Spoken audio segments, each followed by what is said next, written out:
Let's pray first. Father God, Lord, we thank you, O God, for this time. May you, Lord, O God, honor, Lord, O God, whatever, Lord, O God, to be discussed. O Holy Spirit, we praise you. We give you praise and glory. And help us, Lord, O God, as we discuss things and move on, Lord, O God, with this discussion, Father. We thank you, O God, Lord, for your wisdom. Thank you, O Lord God, for your provision, Lord, O God. In Jesus' name, amen. Amen. So, the title of my talk is about what if. And then, what if I was born with disability and what if I acquired my disability? Siyempre, lahat tayo, meron tayong mga iniisip kung whether we are born with it or or nakuha lang natin siya because of certain situations in life na nangyari. So, okay. In the Bible, meron mga tao na may mga disabilities, okay? So, one of them is Moses. Moses spoke with an impairment or he had a speech delay. So, we can find that in Exodus 4:10. Jacob also walked with a permanent limp after wrestling with God. So, that means that yung disability ni Jacob is acquired. That you can find that in Genesis 32. And then si Mephibosheth, King Saul's grandson who used a wheelchair or was lame in both feet. If we happen to read yung 2 Samuel 9, si Mephibosheth also has an acquired disability. Kasi 'di ba, remember yung dahil natakot yung yaya niya nung habang sinisave siya, so nabitawan siya. So, in effect sa kanya, acquired yung kanyang pagiging lame. So, a persistent blind beggar, si Bartimaeus, whose sight was restored by Jesus. So, as we can see, there are people in the Bible, and mostly those people in the Bible who has a significant life, lahat sila, parang meron silang disability. Kasi hindi lang naman si Moses, si Jacob, si Mephibosheth, or si Bartimaeus ang meron. Kumbaga parang siguro they're just one of those. Itong four na to, they're just one of those. Pero syempre, hindi ko naman mailista lahat, no? So, kaya sila lang yung binigay kong mga examples. Okay, si Moses, remember that he was the greatest prophet. God called him to lead the Israelites to be saved from the Egyptians. He has seen and able to witness God's supernatural provision, protection, and his divine providence now and then. The Ten Commandments were given to him. That until now we can totally witness that it was indeed true. Remember, before he was called, he murdered someone too. Famous line with God ni Moses sa Exodus 33:15, if your presence does not go with us, do not send us up from here. Kasi 'di ba, as we all know, Moses, aside from being the greatest prophet, he became the leader whom the Lord had ordained na kailangan siyang maging leader. Kahit ayaw niya, he really didn't like to be a leader. Actually, medyo nakikipag-wrestle din siya kay God na bakit ako I have a speech impairment, hindi ganito yung, hindi ako marunong. May mga ganun talaga. Sa atin kasi meron ding mga ganung tao. So we will see as we go on. So sabi nga, if your presence does not go with us, do not send us up from here. And then, Moses said, nung sinasabi niya yan kay God, kasi di ba sinabihan siya ni God na, my presence will go with you. Pero ang sagot din ni Moses, after that, sinabi niya, now show me your glory. Imagine Moses saying this to the Lord, kung hindi rin lang ako kasama, ay kung hindi lang din kita kasama, wag mo na akong ilagay doon or wag mo na akong isend doon. Kasi nga naman, more than being a leader, it's very important na sa ating lahat, no, mas pinakamaganda na yung meron tayong intimacy kay Jesus or kay God bago tayo mag-lead. Kasi siya, actually, napaka-humbling ng sinabi ni Moses na, now show me your glory. Talagang hinihingi niya kay God na, hindi ako pwedeng ako. Alam niya na hindi siya, alam niya na hindi siya capable, but then again, sinasabi sa kanya ni God na ito ang kailangan mong gawin. Kaya para sa kanya, hindi pwedeng wala ka. Hindi pwedeng basta isi-send mo lang ako doon na wala yung presence mo. So, hiningi niya yon. And then, when God answers, if I remember it right, ang sagot sa kanya ni God dito is, I will pass by. 'Di ba?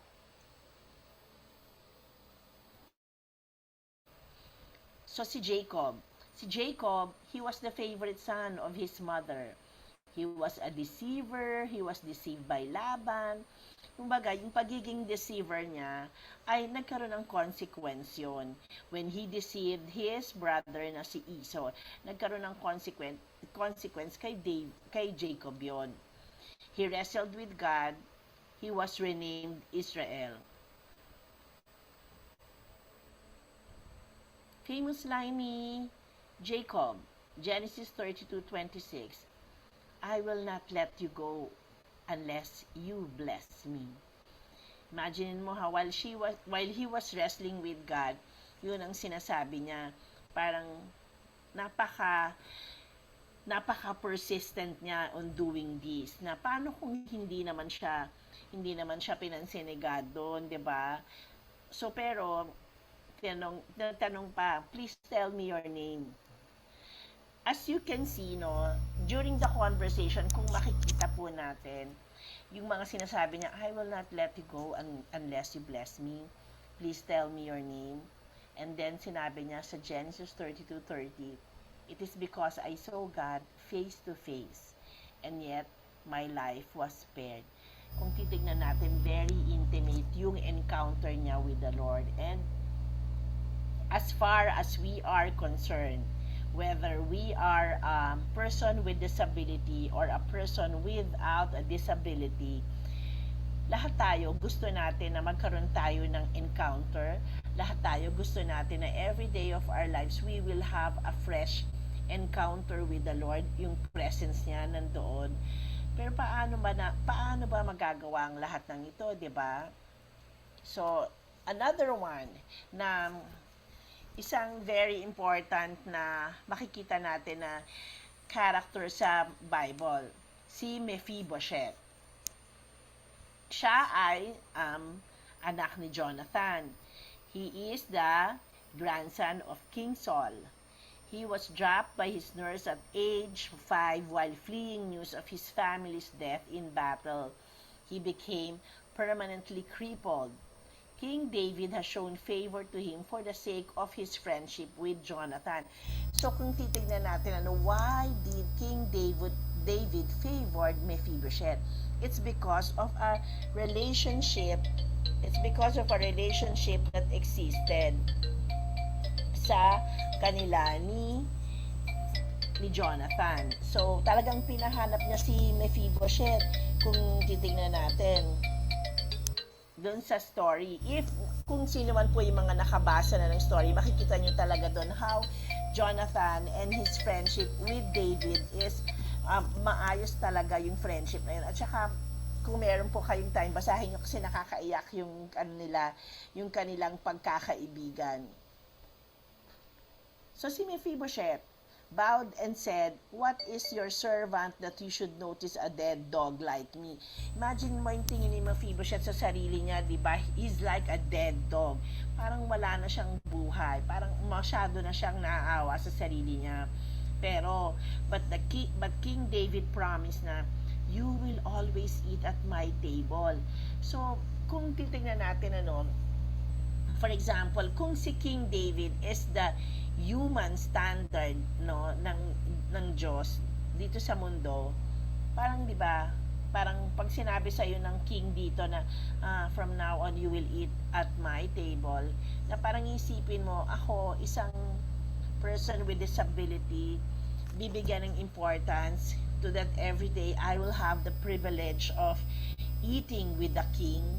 Kung isipin po natin, that's very honorable for us, di ba? Kung sa person with disability, what more if the Lord tells you that you will always eat at my table? Kasi this is something na para siyang na parang pag sinabi ba sa'yo ni God yun, anong sasabihin mo, 'di ba? Kumbaga parang just imagine that David, siya yung si God, siya yung representation ni David. Just imagine that, na paano kung si God ang magsabi sa iyo, how would you feel? Kasi si king siya, 'di ba? King siya, pero si Mephibosheth, okay, masaya siya doon, hindi nga siya nag iisip na kung ano pa yung bagay na dapat na makuha niya. Alam mo, ang tingin kasi ni Mephibosheth sa sarili niya is wala na siyang buhay, wala na siyang pag-asa. Yung awa niya sa sarili niya, ganun kalalim. Kaya it takes a king para mas maunawaan niya sa sarili niya na ganun siya kaimportante. And God did that. It was the Lord's way of doing that, na kailangan i-meet ko tong tao na to through this person. Through this person, kailangan i-meet to. Kasi pag hindi, lalalim yung yung awa nito sa sarili niya, lalalim yung galit niya sa sarili niya, yung tingin niya sa sarili niya na hindi okay.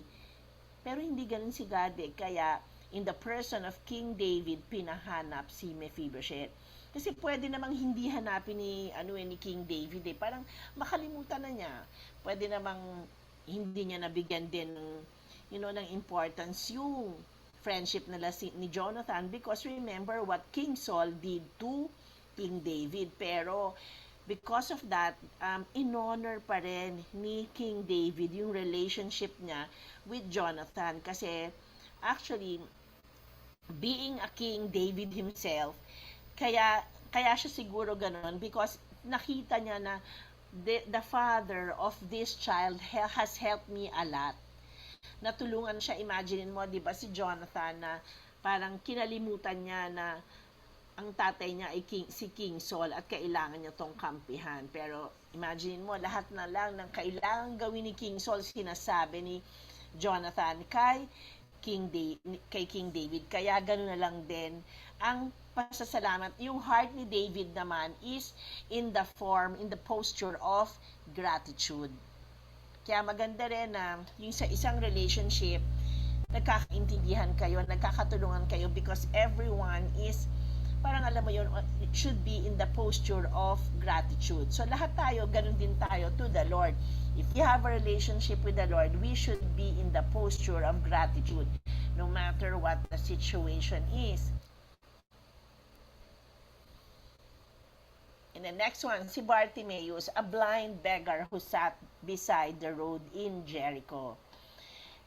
He boldly called for mercy when he heard Jesus. Example of his boldness at saka yung determined faith. Narinig niya lang si Jesus na naglalakad. Jesus was passing by, pero alam na ano niya sa sarili niya na I have to ask this man to heal me. At this time ba, meron pa rin bang mga nangyayaring ganyan? Of course, there is, because Jesus is the same God yesterday, today, and tomorrow. So healing is inevitable, whether it's emotionally, mentally, physically, whatever it is, spiritually, healing is inevitable. Sometimes the healing would not be evident, but we will go through that stage when all of us will be healed. Ito yon, yung famous line with Bartimaeus is, ang sabi niya, Jesus, Son of David, have mercy on me. Remember, okay, sinabi ni Bartimaeus na have mercy on me. Sometimes hindi tayo nagsasabi ng ganyan kasi sometimes because sobra na tayong, alam mo yun, marami na tayong sa sarili natin, negative emotions, nakakalimutan natin mag-ask kay Lord ng mercy because we feel that as His children, we feel so privileged. But in reverence to the Lord, we need to get His mercy. We need to ask for that. Because mercy of the Lord is very important na makarating yun sa atin. Kasi the mercy is para talaga sa atin yun. We deserve mercy of the Lord. So, ang sabi sa kanya ni Jesus, what do you want me to do for you? And then he said, my teacher, let me see again. And then Jesus said, go, your faith has made you well. Hindi siya, sometimes mag-aano ka. Dito sa story na to, kung titignan natin, yung conversation nila, sunod-sunod, ang tawag niya pa kay Jesus is my teacher. Hindi niya pa nga sinabi na God at saka tinawag niya pa nga Jesus, Son of David. Parang he just look at Jesus as an ordinary person. Hindi niya pa tinitingnan dito na God. Kasi look at the conversation, pero Jesus exercise humility din kung titignan natin, di ba? Ang tanong niya, what do you want me to do for you? Kasi kung ibang tao, meron akong posisyon. Bakit mo ako hindi tinatawag ng God? Or bakit mo ako hindi tinatawag ng King? Or why don't you call me in my position? 'Di ba? Sometimes pinapakita talaga sa atin ni God in different area in the scriptures na how His character is. So, dito rin, makikita din natin that we should be in the character always of God, na yung mercy niya, we deserve it, and then we deserve to be in reverence of the Lord. And then ito, very important, of all the things, kahit na matagal ka ng PWD or matagal na ang isang tao ay nagsasuffer, like for example, the woman who is bleeding for 12 years, and then may mga tao na nagsasuffer sila because of different situations, not just being a person with disability, because sufferings are inevitable dito sa mundo. So why me? We always ask that question. According to Psalm 22:1, si David to, when he said, my God, why have you forsaken me? Siya to ha. And then in Matthew 27:4-6, si Jesus na to, my God, why have you forsaken me? Kung titignan natin, parang pareho silang nagsabi, pareho pala silang in this. So, ibig sabihin, there was a prophecy.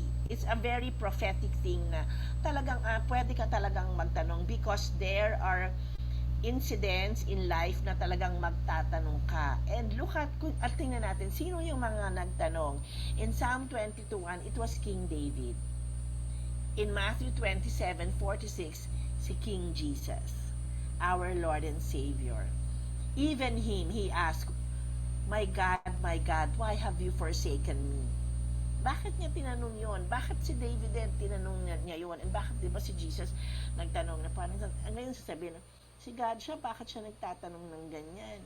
Bakit tatanungin niya na iniwan siya ng Diyos? Si God naman siya.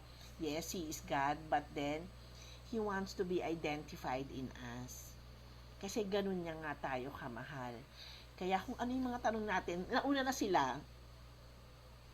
silang tanong dahil alam nila, tatanungin natin yon. Alam nila na lahat tayo magtatanong, Lord, bakit naman ganito? Bakit hindi mo ako pinapansin? Iniwan mo ba ako? Bakit naman ako merong disability? Bakit naman ako pinanganak na ganito? Bakit naman ako kailangang maaksidente pa? At bakit ako kailangang magkasakit? Oo, marami tayong tanong, hindi yan matatapos. Everyone is, and it's fine, because remember, even King David, he asked, even God, he asked. It's fine to ask the Lord, kasi as long as you are confident in that relationship, alam mo, masaya ngang magtanong kay God eh. Pero kayong dalawa lang.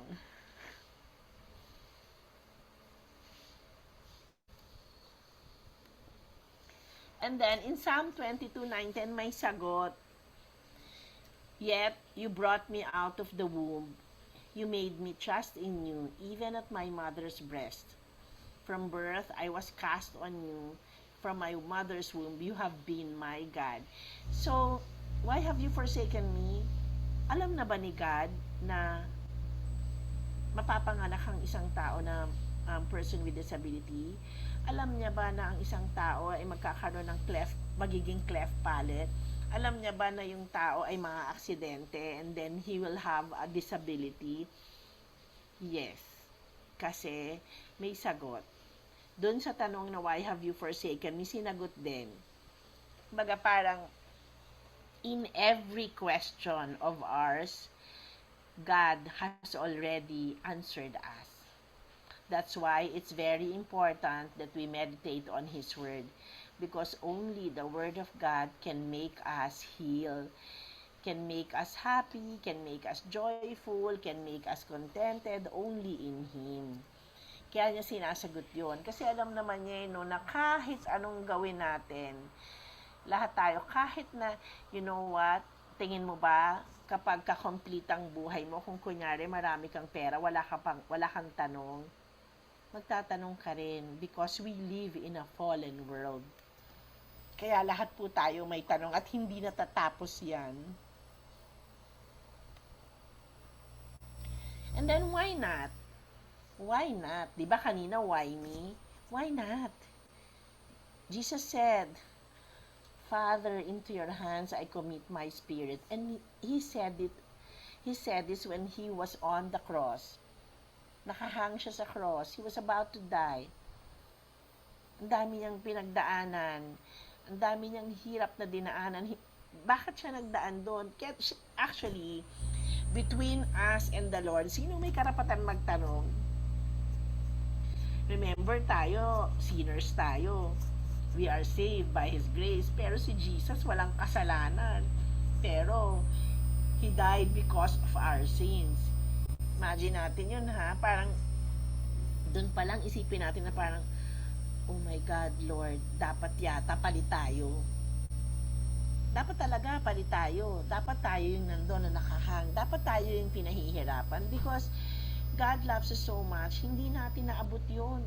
Hindi natin kailangan, paluin at yung mga halos yung buto natin madurog because of so much na ginawa na pahirap sa Kanya.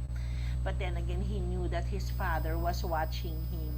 He knew that His Father was with Him. He knew that His Father is going to into the times na kailangan niya. Kaya Jesus was very confident nung sinabi niyang, Father, into your hands I commit my spirit. Bakit? When we are in pain, tayo rin, alam nyo, pwede rin natin itong sabihin, if we are in so much pain, Father, into your hands I commit my pain, I commit my spirit. Father, into your hands I commit my disability, I commit my intellectual disability, I commit my mental health, I commit my muscular dystrophy. Lahat tayo, pwede nating sabihin yan. Why? Because we have a loving God. You know what? Into this passage na sinabi niyang, Father, into your hands I commit my spirit, Jesus is conveying na kay Father lang ako. Siya lang ang makakaunawa ng lahat ng ito. At siya lang ang makakapagsabi sa akin na kung ano tong dinadaanan ko. That's why masyado pong importante ang ating relationship with the Lord. Masyadong dapat na iniingatan natin yun more than sa iniingatan natin yung relationship natin here on earth kung kanino man. Dapat mas nauuna tayong ingatan natin yung relationship natin with God than dun sa relationship natin dito sa mga tao. Kasi everything is, alam niyo kung ba't cross yan? Yung vertical na yan, dapat maunang maging maayos yan. And then the horizontal, it will just follow because the horizontal, God is the one who's gonna bring it to you. Hindi mo siya kailangang pilitin. Hindi mo kailangang pilitin na dapat na pumila, magkaroon ng ganito, ng mga, kung ano-ano mga privileges coming from everyone, anyone. Hindi mo kailangan yun. Hindi natin kailangan yun. Why? Because we have a God. We have a God who can actually give us what we need. Ang talagang lang is committing your spirit to the Lord. When Jesus said this, He is not just committing yung pain. He is also committing yung, Lord, I obeyed.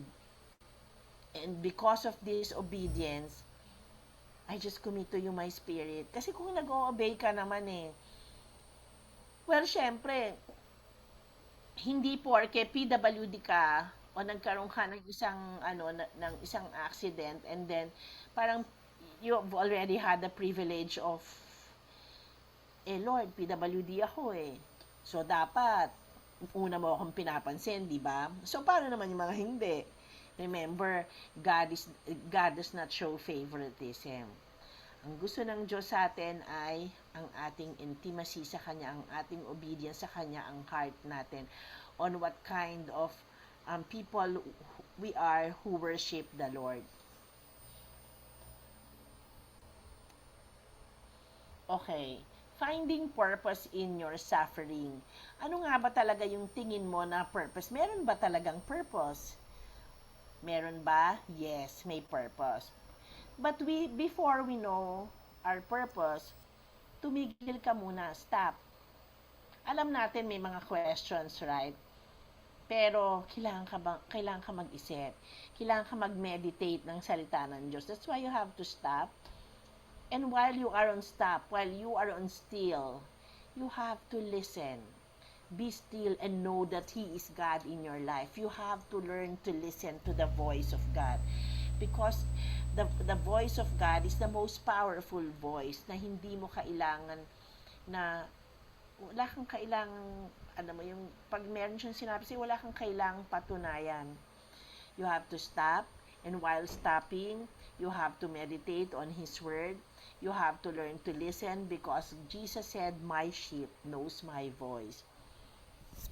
So while you are listening, now after listening, tsaka ka na may tanong pa rin. 'Di ba? Hindi yan mawawala. Kasi that's a human nature that we always ask, we always want an answer. So, kahit may tanong ka, just go. Go with other people. Whether the people has disability or not, kailangan kang sumama, kailangan kang makisama. And okay, person with disabilities, minsan kasi sinasabi natin sa ating mga sarili na wala akong wheelchair, hindi ako pwedeng makipag-usap, wala akong kausap, so wala namang pumupunta sa akin. Those are wrong mindset. Kasi bilang tao, ikaw ang lumabas, ikaw makipag-usap. Bakit? Tao ka Remember, you're just sitting on a wheelchair, pero tinanggalan ka ba ng boses? Hindi. Tinanggalan ka ba ng hindi? So, all of us, kahit na sabing, okay, kung wala kang boses, kaya mong magsulat. Yun nga, kaya nga dapat we should learn from each other. We should learn to stop, pause, be still, and know that He's God. Lord, what do you want? Kung siguro kung magtatanong tayo, dapat magtanong tayo instead of saying, why me? Lord, what do you want me to learn on this? What do you want me to do? Answer me. And when you answer me, Lord, give me the reason to go.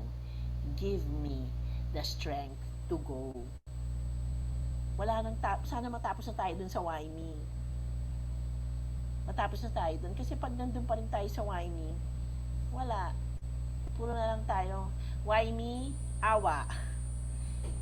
Hindi mo kailangan. Kasi remember, bago pa mangyari sa ating lahat to, whether, sabi nga, di ba, kanina, balik tayo dun sa Psalm, my God, why have you forsaken me? Tinanong na nila yan. May sagot din sila. May sagot din si Jesus sa atin. So, again, instead of asking why, let's ask, Lord, how can I minister to other people? How can I serve other people? How can I love them? How can I be with them? Yun ang mga kasi sasagutin ka Imposibleng walang sagot. And ako, you know what? Ever since, nung wala pa ako sa disability ministry,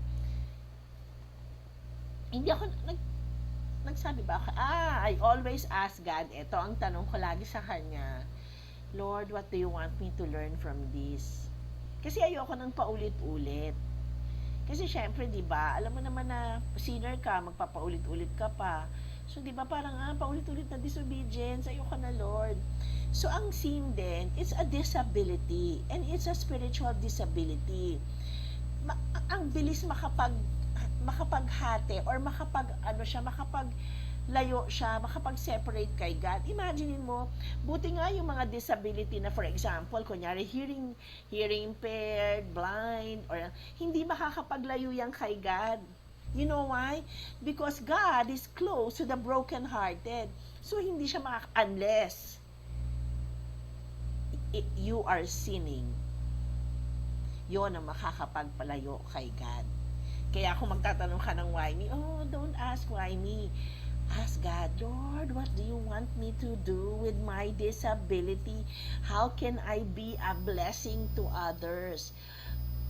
And always tell God, Lord, bless me so that your power will be displayed in me. It's the power of God. Remember in John 9:3, diba? Very si God dun so that my power. Very casual ang conversation. If you can imagine, parang diba nakita niya yung bulag and then nilapitan niya and then yung mga apostles, diba? Pero what a casual conversation na parang naglalakad lang sila and then sinabi na so that my power will be this. Parang alam mo yung kwentuhan lang ng magbabarkada kung titignan natin. Pero but God is so, He's so upfront, He's so straightforward na kung ano yung tanong mo, sasagutin niya. Sana ganun din tayong lahat. 'Di ba? Na kung ano yung tanong sagutin, huwag nang magpaligoy-ligoy na, ma'am, kasi ganito po, kailangan ko po ng ganito, kaya ng ganito. You know what? If you ask na kailangan ko po ng ganito, one thing God first. Ask the Lord first because He is the ultimate giver. He is the ultimate giver. Ako, kahit ako, pala-ask ako sa Kanya. Imagine, I don't have the disability, pero I completely rely on God. Why? Because I see myself that apart from the Lord, I am nothing.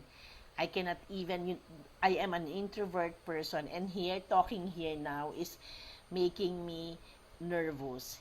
Introvert po ako. Kaya kung hindi po ako sanay, kahit teacher po ako, hindi ako sanay na naglalabas.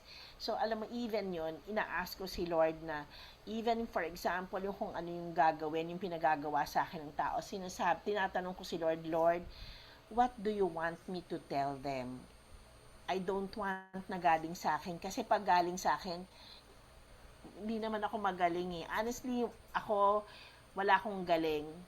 Si God lang ang magaling. Kaya all of us should learn to ask the Lord first. Ask Him and He will not forsake you. I tell you, the Lord is so loving. He's such a loving God. Okay, so clear tayo dun sa stop ka muna, listen ka, and then you go. And then be with other people. Okay, look at that. What is God's purpose in us?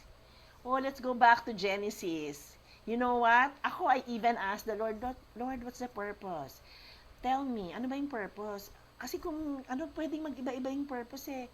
But look at, you know what? God said, go back to Genesis.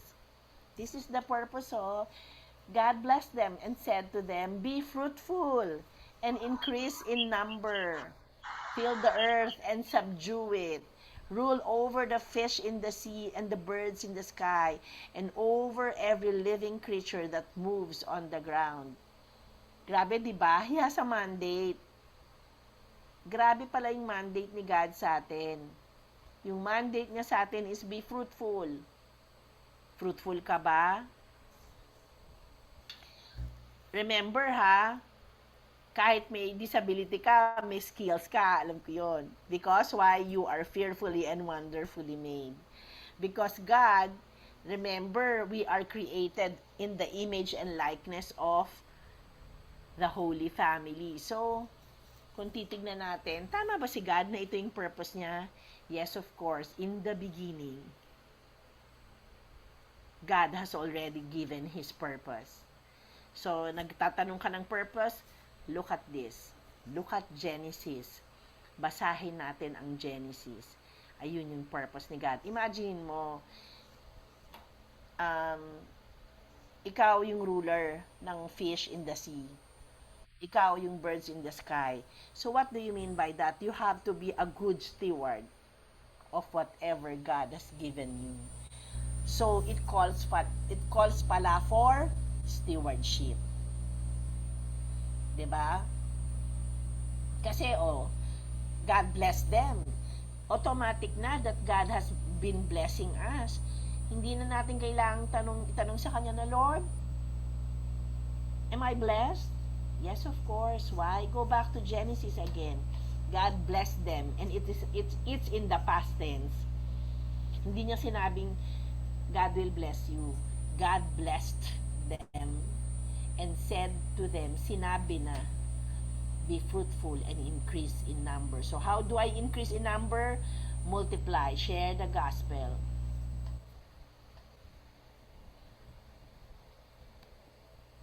And look at that. I give you every seed bearing plant on the face of the whole earth. Binigay na, 'di ba? And every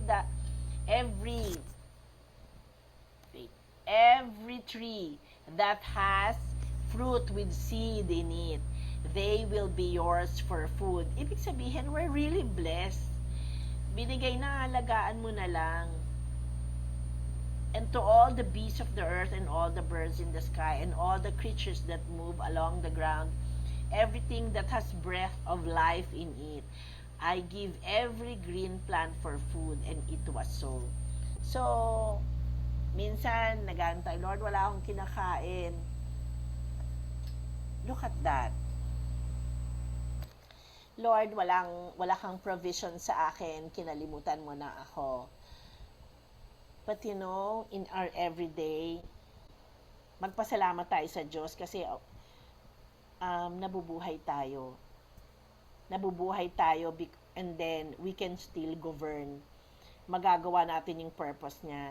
Kasi yung purpose niya is to be a good steward. So, ibig sabihin, let's be a good steward of our body. Matutulog tayo ng maaga, tigilan natin yung kaka-cellphone ng late. 'Di ba?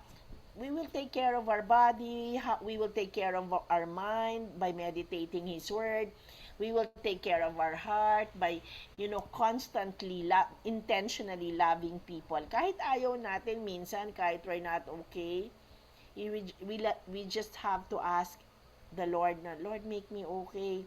Kasi hindi ko gusto tong tao na to eh. Minsan may ganun tayo, ayoko siya katabi, Lord, naiinis ako sa Kanya. Let us be so honest with the Lord so that the Lord will be so loving then to us. And honestly, makikita natin na itong anak ko na to, di ba parang family yan? Parang family na pag sinabi mo sa daddy mo, Dad, kailangan ko ng allowance. So, saan mo gagamitin? Anong gagawin mo? 'Di ba? May mga tanong na gano'n. Kailangan ba mag-lie ka? Pag sinabi mo na, Dad, kasi kailangan kong bumili ng ganitong pagkain. Gusto ko kasi yung mga friends ko kumakain din ng pizza. So, di ba, ikaw din, gusto mo rin yung mga ganun eh. Pero you just have to be, true. Tsaka, kunyari, bumili ka ng pizza. Bumili ka ng isang pizza. Bibili ka pa ba ng another pizza kung busog ka na naman, tapos hindi mo mauubos? I mean, just to show off na nakakabili ka. Yung mga ganung bagay. Stewardship is very important to the Lord. Alam mo, nung nakita ko nga to na, grabe yung purpose pala ni God, no? Binigay niya na sa atin. Hindi pala tayo talaga magugutom. At He has blessed us so much with. Kasi nga naman, kada tingin, lalo na sa bawat tingin natin sa, dito sa Pilipinas, magbato ka lang, di ba may kasabihan nga sa Philippines na magbato ka lang ng buto sa kahit anong lupa, tutubo yan. So, ibig sabihin, we are so blessed. So, kaya remember that stewardship. What do you have to be steward? Kung hindi ka marunong magtanim, steward your own body. Kasi, di ba, yung iba, nagbibisyo, stewardship ba yon? Yung wala ka nang mabibili ng food, magkukuha ka pa ng pang-inom, bibili ka. Kasi ang katwiran, nalulungkot ako eh. Stewardship ba yon? So, that's what I mean. Na kailangan maalala natin yun eh, that God is the owner of our body. This is the temple of the Holy Spirit. So, we should have been taking care of it. Yun ang gusto niya, to take care of what He has given to us. And then everything follows because God is never a God of decrease. God is a God of increase. Okay, what truly matters? The way God sees each and every one of us, created in His image and likeness. We are a royal priesthood. Given yan. He said that in the Bible, in the Word of God, nandyan yan. We are fearfully and wonderfully made. Regardless who you are, just claim it. His bride. We are His bride, right? Tayo yon. We are the children of God. And we are the co-heir of Christ. And we are also His beloved. Hindi lang si John ang kanyang beloved. Kasi pwede mo namang sabihin sa kanya, Lord, si John, ako din. And pwede mo yung idugtong sa pangalan mo. Amen. Beloved Mark, beloved Marilyn, beloved Maylene. Pwede yun. Why? You know why He called beloved John? Para tayo kasi yan, parang, ay, bakit siya beloved? Ako din, Lord, ganun. Ay, dudugtong ko yan. Kasi nga, intimacy yan eh. Intimacy yan with the Lord. So, learn to, yung mahalin mo rin si God on the way, yung minamahal ka niya. Kasi alam mo, mahal na mahal tayo ng Diyos eh. Kaya nga ayaw niya nga na nagsistay tayo sa kung ano man yung ginagawa natin na hindi pleasing sa Kanya.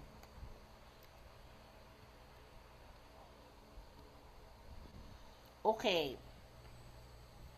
Kung ikaw ay pinanghihinaan ng loob, at wala kang talagang feeling mo, wala ka talagang magagawa, just always remember this verse, I can do all things through Christ who strengthens me.